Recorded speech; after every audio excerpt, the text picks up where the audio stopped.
Queremos conversar precisamente sobre este tema con el abogado Carlos Gajardo, ex fiscal, que ya nos acompaña, porque aquí hay un tema fundamental que, en base a su experiencia ex fiscal, resulta clave para poder ir aclarando cómo se hace una investigación como esta, una investigación de este tipo además. ¿Cómo está? Buenos días. Buenos días, Karina. Gracias por la invitación a conversar de este tema. Sí, nos preocupa varias cosas. Vamos primero por parte, vamos con la información base, ¿no es cierto? Que es este reportaje publicado por CIPER que habla de un pago de 137 millones de pesos para colaboradores que participaron en la campaña, asesores, algunos de Karina Oliva, candidata en ese entonces a gobernadora metropolitana. ¿Basta, abogado, con las atribuciones que tiene el CERVEL para haber detectado irregularidades en un caso como este, cree usted? Yo creo que sí, y yo creo que el CERVEL está muy al debe en la fiscalización que ha hecho en estas rendiciones de gastos de campaña. Y se lo digo, Karina, porque en estas fiscalizaciones uno tiene que estar muy atento a lo que se denominan las red flags, ¿no? Las banderas rojas, es decir, aquellas alertas que te indican que puede haber algo irregular. En este caso yo diría que habían varias de esas alertas. Por ejemplo, el hecho de que los montos que se estaban pagando a estos asesores, servidores, eran muy altos. Comparativamente, esa es la pega que hizo CIPER, 4 de esos asesores tienen las remuneraciones más altas que existen en las rendiciones de campaña. En segundo término, que buena parte de ellos pertenecían al mismo partido político, uno de ellos era el presidente del partido político y además tenía una relación de tener una hija en común con la candidata. Todo lo cual también pone una alerta de que es posible de que esos dineros se puedan estar triangulando y no sean reales los pagos.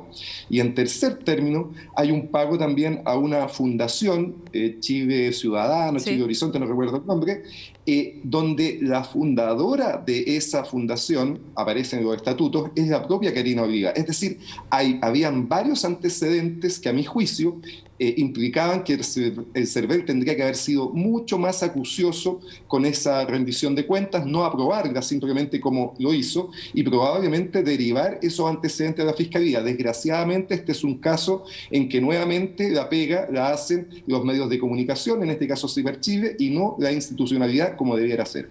Ya, entonces aquí necesariamente, abogado, surge la pregunta de si el CERVEL fiscaliza de esta manera tan fina o lo hace a grueso modo nomás, porque aquí usted nos señala cosas que a todos nos llaman la atención y que consideramos se deberían hacer. Por ejemplo, establecer si los montos son muy altos o no. Por ejemplo, establecer cuál es el valor de mercado para una asesoría de ese tipo, que nos imaginamos debería ser el piso, el rol mínimo que debería tener el CERVEL. Pero ¿se hace ese trabajo tan fino cuando se fiscaliza por el CERVEL? Bueno, lo que estamos descubriendo es que no se hace. Hay que recordar que el CERVEL fue fortalecido con la reforma del año 2016 que introdujo justamente la posibilidad de que estas conductas fueran constitutivas de delito. Esto es post caso Penta. Antes de esto ni siquiera podía ser considerado delito, salvo que hubieran infracciones de carácter tributario. Y lo que pareciera suceder, y esto para hablar en favor del CERVEL, es que todavía su musculatura es insuficiente y probablemente cuenta con escasos recursos, sobre todo humanos, para realizar esta pega. Eso puede aminorar, creo yo, la responsabilidad en este caso, pero aún así los hechos que se han conocido eran demasiado gruesos, demasiado groseros como para que no hubieran sido detectados. Creo que en un tema clave para la democracia, como es fiscalizar adecuadamente que los recursos con los que se financia la democracia no sean opacos, no sean espurios, no sean por debajo de la mesa, tenemos necesariamente que tener un CERVEL que tenga más cuerpo.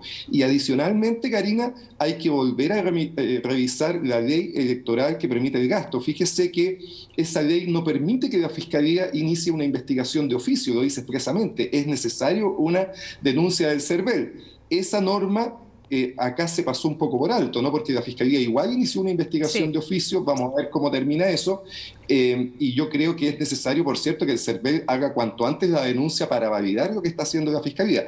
Pero más importante, y mirando en el mediano plazo, debiéramos, por cierto, hacer que estos delitos fueran de acción penal pública. Esto es algo que ha pedido con mucha insistencia el Ministerio Público, el propio fiscalado, y a mí me parece que está en todo lo correcto con hacer esa solicitud. Ahora, abogado, ¿qué le parece a usted el allanamiento que se hizo ayer en la tarde-noche en el Partido Comunes, donde llega el GOPE de Carabineros, llega el fiscal Héctor Barros, que no vemos frecuentemente a los fiscales participar en allanamientos, y además se hace con este grado de violencia también. Nunca vimos imágenes como esta, por ejemplo, cuando se allanaron las sedes de la UDI, de Renovación Nacional o de otros partidos cuando se investigó el caso Penta. Yo no tengo recuerdos de que en el caso Penta se haya hecho un allanamiento de este tipo. Ahí estamos viendo las imágenes. No tiene recuerdos, Karina. Yo llevaba ese caso porque efectivamente nunca se hicieron allanamientos a los partidos políticos, que quizás se podrían haber hecho, ¿no? No estoy criticando que se allanen. Yo diría que en este caso hay que separar las situaciones. Como he dicho, a mí me parece muy bien que la Fiscalía haya iniciado de oficio una causa para investigar estos hechos. Es dudoso que lo pudiera hacer, pero la Fiscalía dio un paso arriesgado y decidió iniciar esta investigación. A partir de esa investigación me parece muy bien, por cierto, que se comiencen a realizar diligencias, entre ellas una de las posibles era requisar documentación y por lo tanto allanar lugares donde esa documentación puede estar, como es la sede del partido político. Dicho eso, en el derecho las formas son todo, y la forma en que esta diligencia se hizo a mí me parece que es desproporcionada y que ha generado razonablemente críticas, no solo diría yo del partido político y de su conglomerado, sino que en general bastante a esta altura ya del propio mundo jurídico. No parece razonable que se hubiera hecho la diligencia que parece necesaria, que además, ojo, fue autorizada por un juez de garantía, por lo tanto no hay ningún reproche que hacer a la necesidad de la diligencia, pero la forma en que se realizó, que es muy importante, a mí me parece que fue desproporcionada. Y otro que quería decir, Karina, respecto a este tema es que me parece que tampoco es bueno confundir las responsabilidades de esto, ¿no? Ha habido mucha crítica como que esto es culpa del gobierno, como que es culpa de Carabineros. Yo lo que conozco del funcionamiento de la Fiscalía, en esto el gobierno no tiene ninguna injerencia, es una decisión de la Fiscalía. La manera en que se realiza a mí me parece que fue errónea y que debiera rectificarse en el futuro, no le daría mayor connotación que esa. ¿Y usted cuando lideró la investigación del caso Penta y ordenó algún tipo de diligencia, fue directamente a encabezar esa diligencia? En varias ocasiones sí, Karina. Yo tampoco tengo crítica que el fiscal vaya. En varias ocasiones fuimos, por ejemplo, a las sedes de las empresas, no tanto en SQM, en Corpesca, en el propio Penta. Íbamos con un equipo de fiscales para que la diligencia se desarrollara de manera óptima. Yo creo que lo más grave acá es la manera en que se hizo, con un uso proporcionado de la violencia que a mí me parece que no se justifica. Y otro tema que llama la atención también es la celeridad, abogado, porque aquí en 24 horas se hace una diligencia de este tipo y hemos visto casos donde, sin desmerecer que este sea un delito o un posible delito que tenga que ser investigado, se trata de un delito más bien administrativo, ¿no? Hemos visto para otras causas no tanta celeridad por parte de la Fiscalía y eso sin duda sigue llamando la atención. ¿A usted le llama la atención eso también, que en 24 horas se ordenen este tipo de diligencias, se haga un operativo de este tipo con tantos recursos y que para otras causas que muchas veces tienen que ver con drogas, con otro tipo de delitos que son y resultan quizás a la luz pública más graves, no se ordenen diligencias en 24 horas?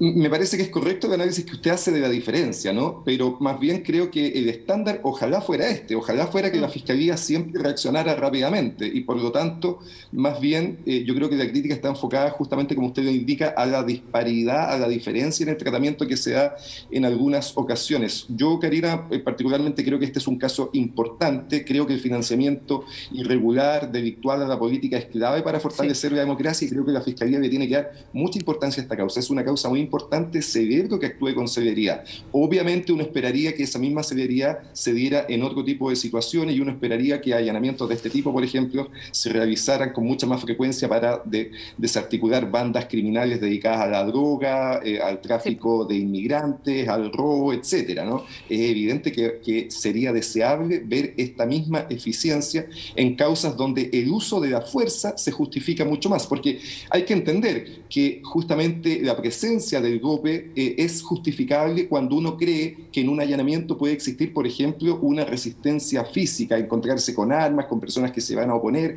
y creo que por eso me parece que en este caso la forma en que se actuó fue desproporcionada.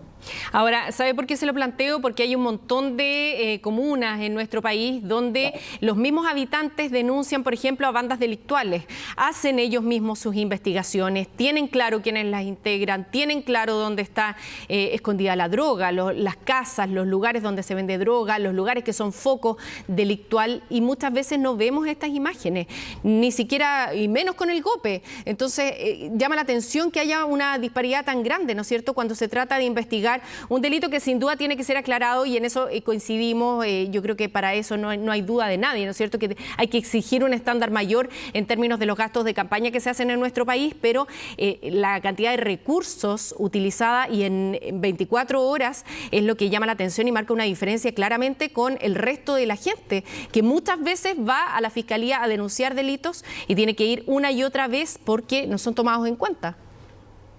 Yo creo que ese es uno de los grandes desafíos que tiene la persecución penal en nuestro país, que tiene que ver, por una parte, con tener mayor eficiencia, mejores resultados.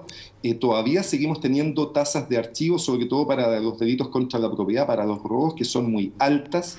Las cifras nos muestran que cuando en un delito de robo no hay detenidos flagrantes, no está resuelto o no hay antecedentes claros en 24 horas, más del 95% de esas causas se archivan. Tenemos ahí un problema importante con la eficiencia, con los resultados. Y el segundo problema importante que tenemos es con la sensación instalada, pero que tiene bases reales, de que hay disparidad de criterios en la manera que se tramitan determinadas causas dependiendo de quiénes están involucrados. La desigualdad ante la ley. Ese es un segundo gran desafío que tiene la Fiscalía, el sistema procesal en su conjunto, que yo creo que no ha podido ser resuelto, y que tiene al sistema con unas tasas de credibilidad de la ciudadanía muy bajas comparadas con otros países de la OECD. Ahora, el GOPE, la presencia del GOPE, que era lo que estábamos conversando recién, usted señala, abogado, que generalmente se utiliza cuando uno va a encontrar resistencia o cuando va a vivir una situación como fiscal. Se puede anticipar que va a haber una situación difícil, ¿no es cierto?, de un manejo estratégico que hay que realizar de una manera quizás más profesional en terreno. Pero ¿qué otras alternativas aquí? ¿Había otras alternativas de haber ido con otro tipo de funcionarios policiales a hacer esta diligencia, ¿no? Entre ellos, por ejemplo, la Policía de Investigaciones también, que tiene un rol un poquito menos fuerte en términos de imagen respecto del GOPE, ¿no? Yo diría, Karina, que igualmente uno puede utilizar tanto la Policía de Investigaciones, que tiene organismos capacitados y técnicos en estas materias, como también Carabineros. Carabineros también tiene equipos especiales que pueden investigar exitosamente delitos económicos, y eso ha ocurrido en otras ocasiones.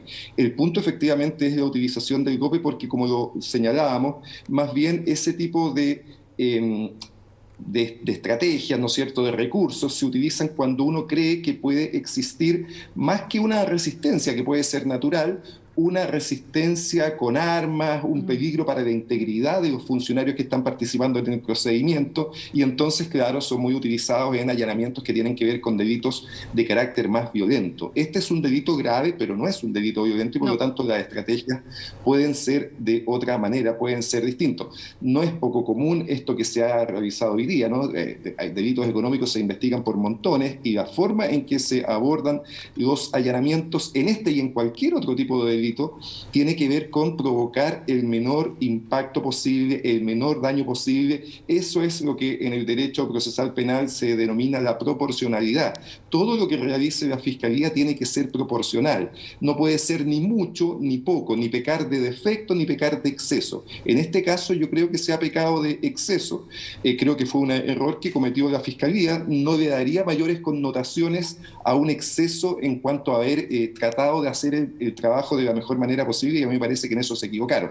No vería mayores intenciones ocultas, ¿no?, como que acá hubiera un intento de perjudicar o tener un intervencionismo electoral, o menos que en esto esté participando el gobierno detrás.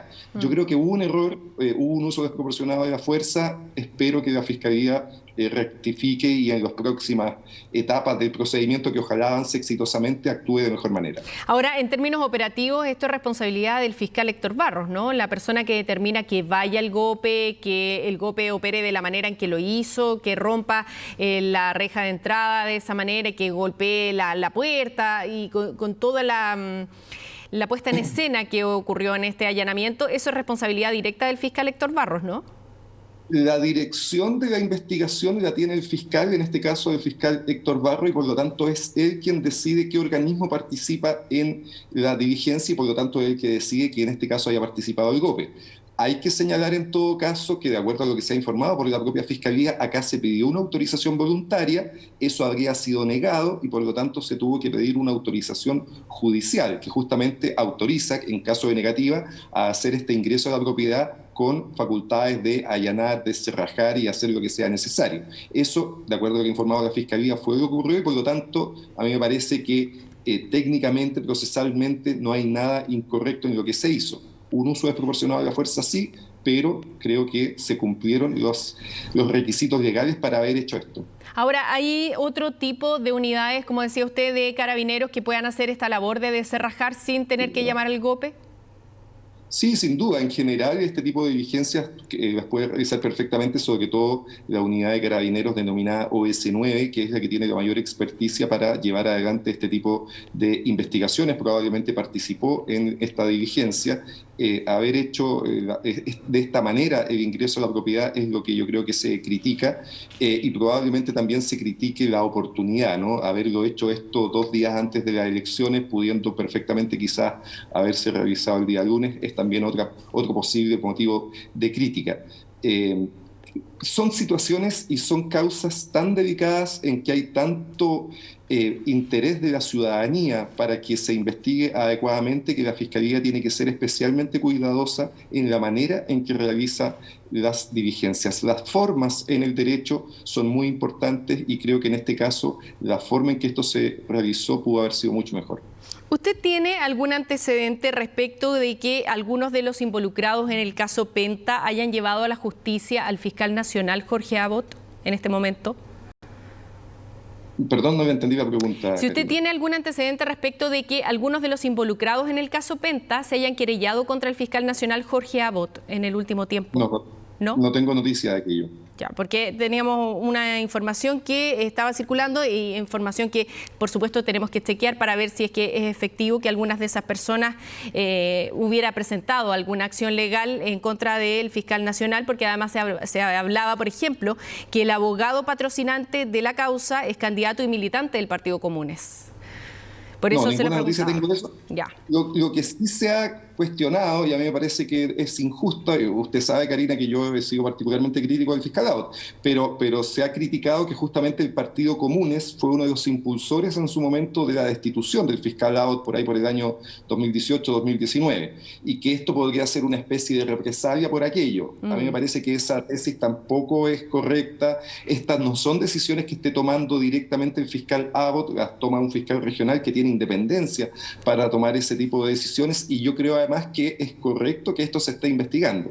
Hacer una ligación entre que el Partido Comunes en su momento intentó la destitución del fiscal Abbott con lo que está sucediendo ahora, a mí me parece que no es correcto. Abogado, para volver al tema original que estábamos planteando, y son las atribuciones que tiene el CERVEL para investigar el financiamiento de las campañas, ¿qué le parece, qué cree usted que debería ser la conducta que tenga ahora el CERVEL de ahora en adelante? ¿Qué debería hacer el CERVEL en términos para ser coherentes con lo que ha declarado en torno a este caso en particular, pero también con esta necesidad de que haya más atribuciones para ellos también, o esta musculatura que usted decía que le falta al CERVEL?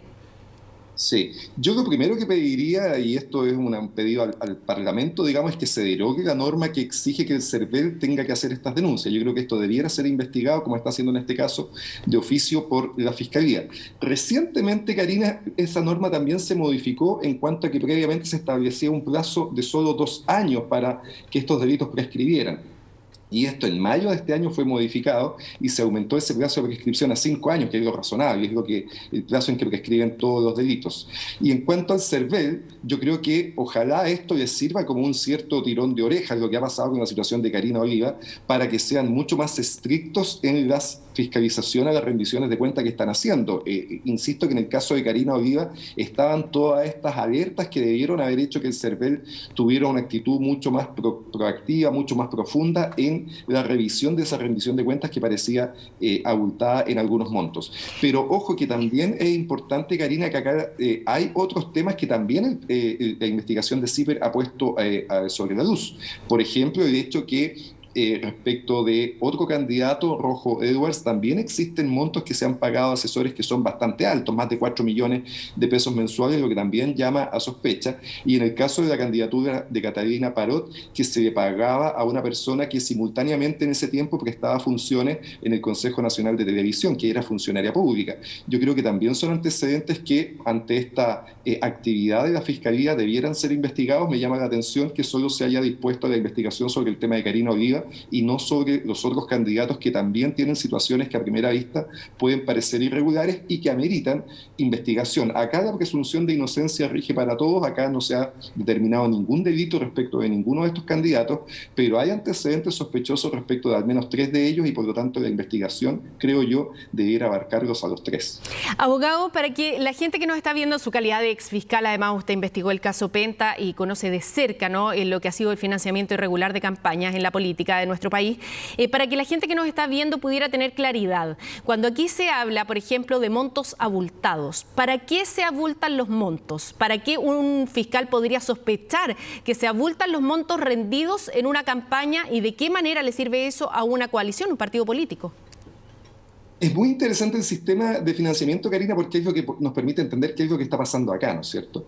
Lo que hace el Estado con el financiamiento electoral es que, dependiendo del número de votos que saca un candidato, permite que se realicen reembolsos. No es que le entreguen dinero en efectivo para el bolsillo del candidato, ¿no?, sino que permite que con esos dineros se reembolsen gastos que hubieran tenido durante la campaña. Y por lo tanto, el candidato lo que tiene que hacer es rendir una cuenta hasta 30 días después de la elección, lo que parece un plazo un poco excesivo, donde indique cuáles fueron los gastos que aún tiene pendientes de pagar y que solicita entonces que esos gastos sean cubiertos con los fondos, con los votos que ha obtenido en la elección. ¿Cuál es el problema? Que en ocasiones un candidato puede sacar muchos más votos de lo que tenía presupuestado. Eso es exactamente lo que le pasó a Karina Oliva y por lo tanto tiene un fondo de dinero que el Estado está disponible para reembolsarle si es que acredita gasto.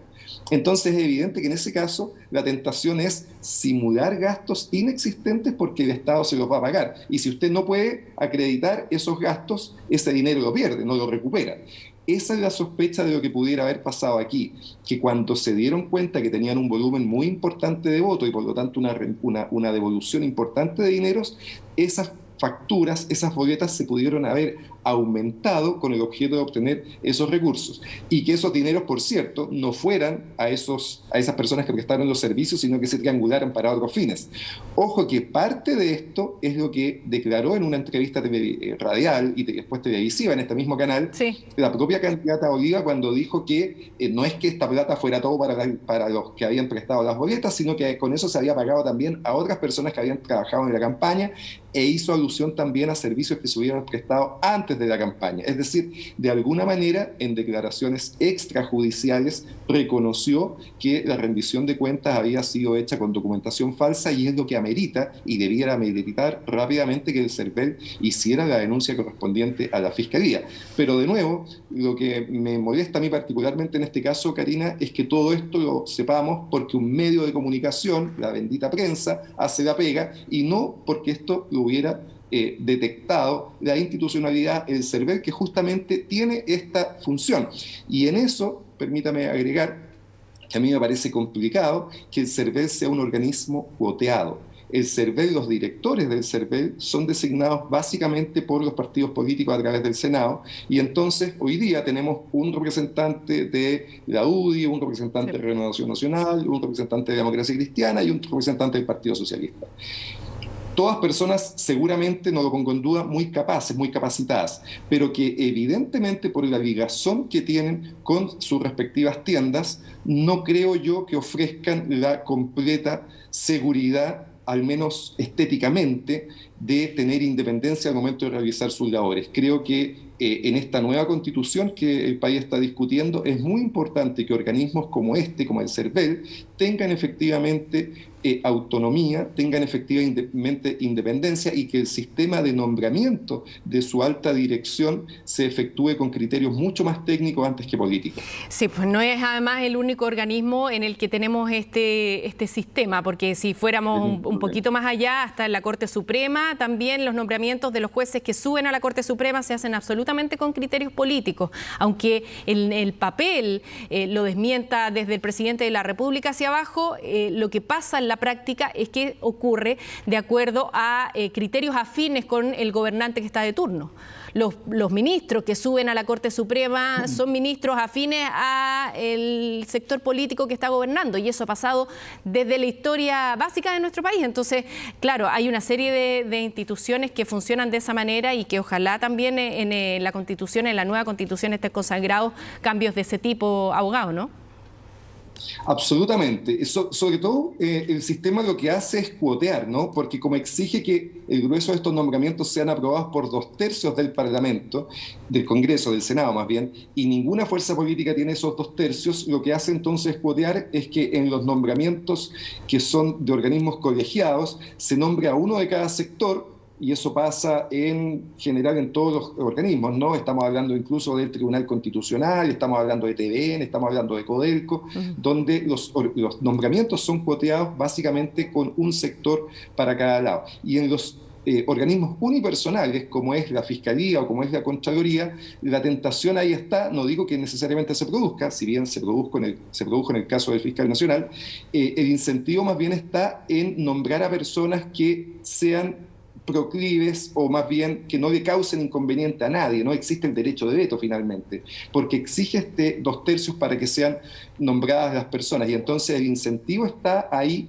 a que los que quieren postular a esos cargos en su trayectoria tengan, diría yo, buenas relaciones, no se peleen con la clase política, porque si se pelean con la clase política, bueno, su nombre va a estar vetado para llegar a ese cargo. Entonces, el sistema es deficiente, el sistema es malo. Yo creo que hay bastante consenso en que esto debe cambiarse. Una de las cosas que se está discutiendo hoy día en la Convención Constitucional, no hay sistema fácil de nombramiento, digámoslo también. No es que hay una fórmula mágica para arreglar esto, pero el sistema que tenemos hoy día es muy malo. Lo que ha hecho es cuotear las instituciones, y eso en la práctica lo que hace es privar, diría yo, de independencia y de autonomía al funcionamiento de ellas.